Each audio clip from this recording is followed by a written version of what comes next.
मैंने भी यही सोचा था कि मैं मराठी में बात करूंगी, लेकिन हमारे सबके प्यारे भैया अतुल बाबा ने हमें दिल्ली में पहुंचा ही दिया, तो हम ज़रूर प्रयास करेंगे। मुझे बड़ी खुशी है कि एक अलग तरीके के रोल में आज आप सब ढली हुई है। हम यहाँ आज अमित भाई को इतने करीब से देख पा रहे, आज हम हमारे यशस्वी देश के लोकप्रिय प्रधानमंत्री मोदी जी को इतने करीब से देख पा रहे, हम सोनिया मैडम को भी देख पा रहे और हम शशि थरूर जी को भी देख पा रहे। तो आज की ये जो आपकी भूमिका है, ये बड़ी महत्वपूर्ण भूमिका है। ये क्या है? इमरजेंसी डे क्या था? 50 साल पहले जिस प्रकार की तानाशाही तत्कालीन प्रधानमंत्री इंदिरा जी गांधी इन्होंने इस देश में लगाई थी, सरकार के विरोध में कोई बात करेगा, बिना किसी सुनवाई के उसे अंदर डाल दिया जाएगा। जिस संविधान पे ये देश चलता है, इस देश की नींव ही संविधान है, उस संविधान को तोड़ने मरोड़ने का काम ये 50 साल पहले हमारे इस देश में हुआ था। और तभी की क्या परिस्थिति थी? हम में से कितने लोग तो थे ही नहीं, हमने तो ये सिर्फ पढ़ा है, हमने ये सिर्फ सुना है क्या थी इमरजेंसी, क्या था काला दिन।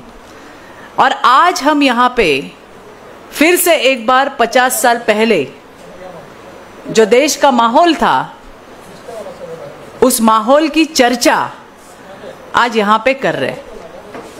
मैं वर्षाताई का बहुत शुक्रिया करूंगी कि उन्होंने पहले दिन से इस प्रोग्राम की तैयारी में पहल की।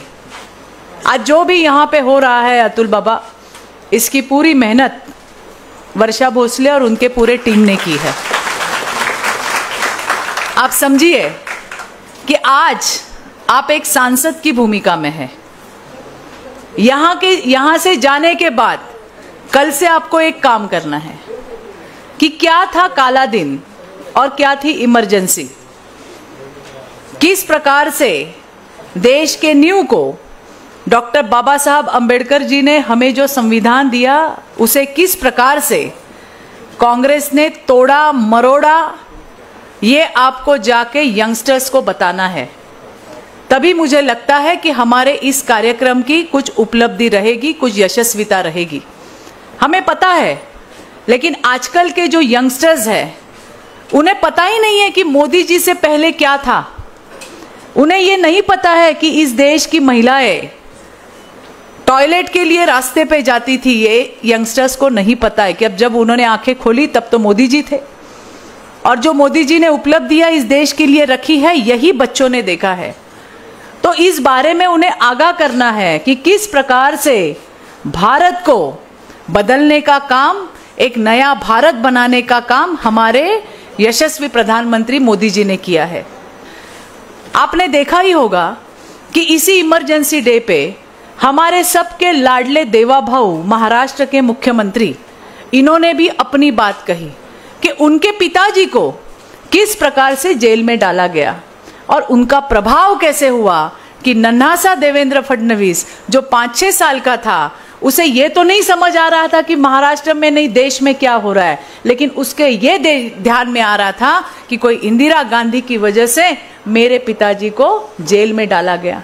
और देखिए, वो जिस स्कूल में वो पढ़ जाते थे उसका नाम था इंदिरा कॉन्वेंट। उन्होंने अपने माँ से कहा कि इस नाम के, जिस इंदिरा गांधी की वजह से मेरे पिताजी जेल में गए, मैं इस स्कूल में नहीं जाऊंगा। 6 साल के देवेंद्र को तभी पता था कि ये क्या हो रहा है, और उन्होंने इंदिरा स्कूल से अपना नाम हटवा दिया और सरस्वती विद्या मंदिर में वो गए। ऐसे हर एक की अपनी कहानियां हैं।